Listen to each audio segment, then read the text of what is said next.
Welcome to the Marriage Puzzle Podcast with Julie and Thomas Hobby. We are marriage coaches who help couples with pain points about money, intimacy, and communication go from being overwhelmed to being secure in their marriage. If this is your first time listening to us, thanks for checking out our podcast. And don't forget to subscribe and leave us a rating and a review. Let's dive into this episode. Welcome to episode 66, but this is week 2 of our October series called Lack of Something. So last week we just something, whatever you want. Lack of whatever. You're lacking in your marriage. Last week we talked about lack of attention. And today we're going to be talking about lack of affirmation. Mm-hmm. And so affirmation, if you think of that and you're like us, maybe the 5 love languages come to mind because you hear of words of affirmation. And that's my love language. I'm off the charts. My first love language is words of affirmation. Thomas that's like your 5th one. Yeah, out of 5. 5th out of 5. And actually the last time I took the test showed up as 0% for me. Yeah. So I only have 4 love languages. I don't have 5. Well, we're talking about this because affirmation and appreciation kind of can go hand in hand. And we'll unpack this more. But don't just tune this out if you are not words of affirmation. Right. And so therefore you say, yeah, we're lacking affirmation in our relationship, but I don't need that because it's not my love language. Don't be that person. Right.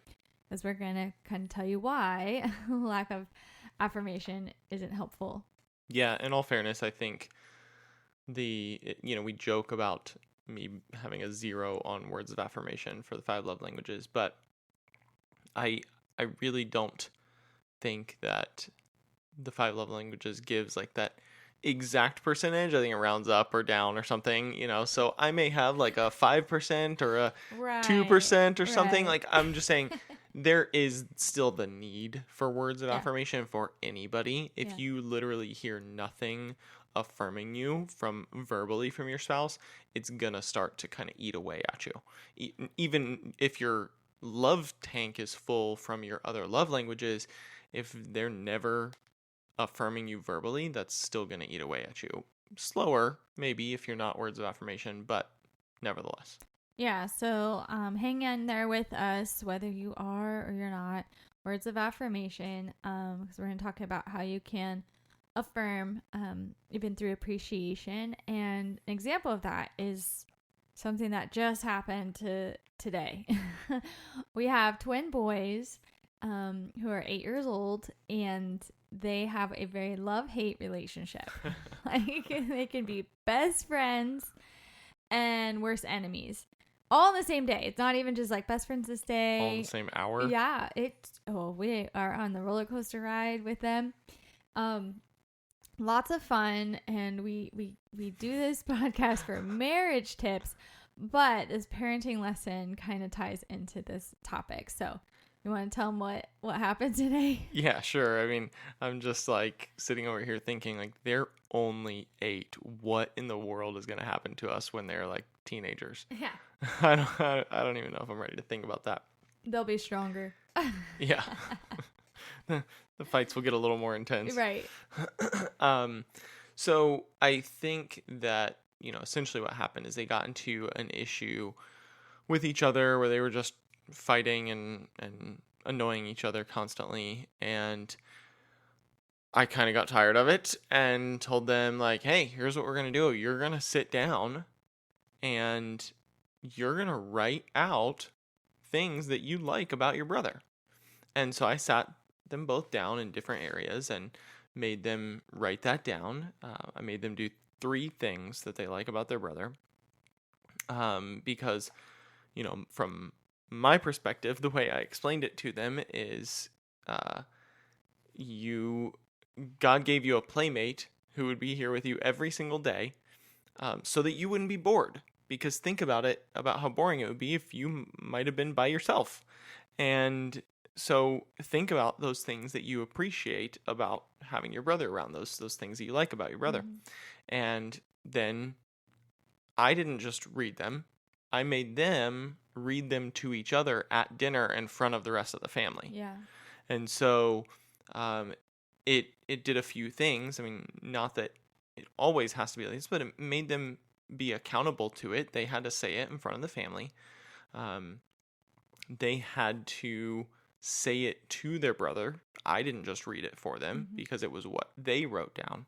And then you took it a step further, actually, and had the one who was hearing it say it back, kind of using our active listening and make sure they heard what their brother liked about them.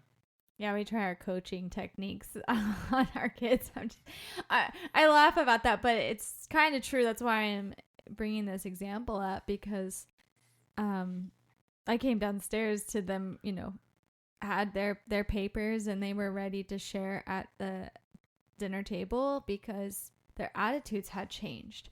And so that's where I was like, that ties into what we're already planning on talking about this today. But then when that happened, it's like that ties into this, because they wrote 3 things that they essentially appreciated about the other person. And then when they read them out loud, that gave them, that was the affirmation. And then, I had them say it back so that they did hear that about themselves. And then the rest of the day and into the night was so much better. Great. They played together because the things they said, like, you're smart, you're funny, you play the things I like to play. I can't remember the others, but I'll probably put them in my mom journal somewhere. But it was just, it wasn't just kiddie things. I don't know. I was proud of them. But we did that as a parenting tip. And yet then reflecting into planning for this podcast, I'm like, but are marriages doing that? Our husband and wife or spouses? I was just kind of laughing about that. Like, if you're listening to this, don't go tell your spouse, hey, you need to write down 3 things that you like about me. That's not where we're going. So hang tight. Or the next Keep argument, listening. you know what? We're just going to separate and we're going to write 3 things and we'll share them in front of the family at dinner. But it could work, I guess. I do just want to add to that, though. One of the other exercises we do in marriage coaching is daily compliments. And so that comes with that, taking that few minutes every day to just say something that you appreciate or like about your spouse or love about your spouse that you haven't said to them recently. And so one of the things that we wanted to point out here, though, is that appreciation is a form of affirmation, but it's not the same the other way around. And so what I mean by that is you can tell someone, hey, thank you for doing this. That's great. Thank you for doing the dishes. That was really helpful for me. That's appreciating someone. And it's a form of affirming them. Like, you did the right thing. Like that really changed everything for me. But just using affirmation, trying to turn that into appreciation is not quite the same. Like, if I did the dishes, which I normally do, that's my thing anyway. But if you just came down and said, hey, good job doing the dishes, you affirmed me for doing them, that's not the same as you saying, wow, thanks, that means a lot to me. That's you telling me, good job, that was your chore. Like, you needed to get that done. I hear it differently when it's a thank you versus when it's a good job. Now, I'm not saying good jobs are wrong, but good jobs don't take the place of thank yous. Thank yous can take the place of good jobs, in my mind, but not quite the other way around. So if you are experiencing a lack of affirmation in your relationship, of course, then what you need to do is intentionally affirm and appreciate one another. And it can start with you. We love when spouses listen to our podcast together, even if that's not at the exact same time. Right. Just that you both, subscribed and following and listening on your commute or however you listen to podcasts. And then that way, throughout the week you can talk about it or try the tips. But let's just say it's just one of you right now listening. You can start intentionally affirming your spouse. And I've heard it said before, you find what you're looking for. You find what you look for. So if you're looking for faults, you'll find their faults. Mm-hmm. And we do, right? They're so easy to see. But if you look for beauty, you will find beauty. And so if you're intentional about this, looking for ways to affirm and appreciate, just like we did with our twins, maybe not as simple as those, but maybe you want to start there and slide them a note or write it on the mirror or whatever, put it in their lunchbox for work. However, you're going to be intentional about it, because regular, sincere affirmation is one of the greatest gifts one spouse can give the other person. Yeah, totally. I mean, going back to your last thing for a second, you find what you look for. I mean, like, you can look at a rose and see the thorns, or you can look at a rose and see the beauty of the petals. And so it's really just about like you said, all about what you're looking for. And yeah, absolutely. That's sincere. That word sincere is the key word in the affirmation. You can't just do this halfway. You can't just phone this in. It has to be sincere and genuine for it to actually mean something to your spouse. If you aren't sincere about it, they're going to see right through it, just plain and simple. And they're just going to know you're phoning it in. And it's really probably going to make them feel worse that you couldn't actually sincerely think of something than if you did. Yet when we affirm and appreciate our spouse, and this could be in any area, emotional, relational, even physical, affirming them for their body. I just bring that up because this is a marriage. This is a union that you don't have with anyone else. So if you're like, I don't know what to appreciate my spouse about, like, I'm struggling to affirm them because they're not, I don't know how to praise them. Well, there's this physical aspect that only you two share, and you can start there and try to let them know what you find attractive, and not saying what of like this position and I want to do this, and it's like all about the physical act. I'm talking about the person you married, right? And what gave you butterflies, and what do you see when you look at them, and appreciate it and affirm even there. Because I think if you start there, then the other things will be easier, honestly, because that's the only person that you can open up and share those feelings with. Well, physical is an easy, more tangible thing to show that affirmation around. Whereas like the spiritual and emotional sides are a little more complex. And so if you feel like you're lacking that anyway, or you feel like that's lacking in your relationship anyway, you're not going to try and teach a first grader how to do calculus. You're going to teach them how to do addition.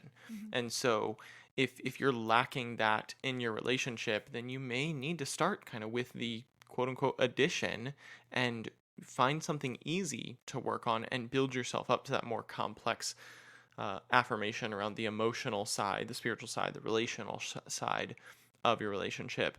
But start with the physical. That's a low-hanging fruit. Because you can find something. And if you then don't just think it, say it, affirm your spouse. That's what we're saying to do. Because then you'll start feeling different about them, and they'll probably feel even closer and safer with you because you opened up. And then it may not be right away, but in time, they will open up back and affirm you and appreciate you when they feel that environment is welcome. And so I think with, even saying that, or even what we did with our boys, or making this sound so easy, I'm like, why do I struggle with this sometimes, even in our own marriage? Why do couples struggle and have lack of affirmation? Why don't we do it? I think one of the big things is that it's just assumed, right? Because it's kind of like, well, we're already married, why do I have to do that anymore? Kind of like the whole like thing we talked about before. You go on dates, you show them your best self, and then it, that kind of slowly fades away once you're married. You can kind of, let your foot off the gas a little bit, and you've already hooked them in. And you don't want that to fade. But I think a lot of times is we don't do this because it's assumed, right? Well, you woke up and I was still here today, so it should go without saying that You love me. I want to be here with you for Yeah. another day. Yeah. And that's kind of a problem, right? It can't go without saying. The reason being is because we're often I don't want to say too concerned about tomorrow. We are often concerned about tomorrow, but tomorrow is the unknown, right? We know we woke up and yeah, you were here today. That's great, but the unknown is an unstable area, and so we don't know what's going to happen tomorrow. As we get closer to it, we can be a little more confident in what's going to happen tomorrow. But I need those affirmations today more than just waking up next to you. We need those affirmations today to be more confident that we are going to wake up next to you tomorrow. Mm-hmm. And so I think that is a major key, that if tomorrow is already that unknown, that unstable time, think about if you don't know that, I want to be here, that the things that I love about you, then that's creating an unstable emotional situation for you.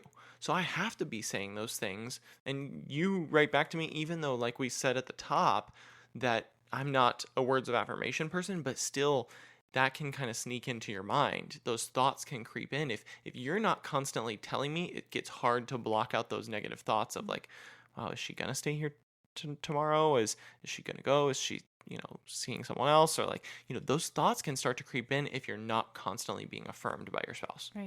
Right. So let's change it around. We don't want you to have lack of affirmation or lack of attention. If you didn't hang out with us last week, you can catch up on, it would be a lot to catch up on 66 episodes. So if you're just now jumping in, listen to last week's, and thank you for joining us today. And then you can look at the list of things that we're talking about in the past, or message us, reach out to us of what you want us to talk about in the future. Mm-hmm. And so you can do that at Marriage Puzzle on Instagram and Facebook, or marriagepuzzle.com is our website where you can schedule a free discovery call with us for marriage coaching. And as always, we look forward to you joining us next week, where together we'll work on marriage one puzzle piece at a time. See you later. Have a great week.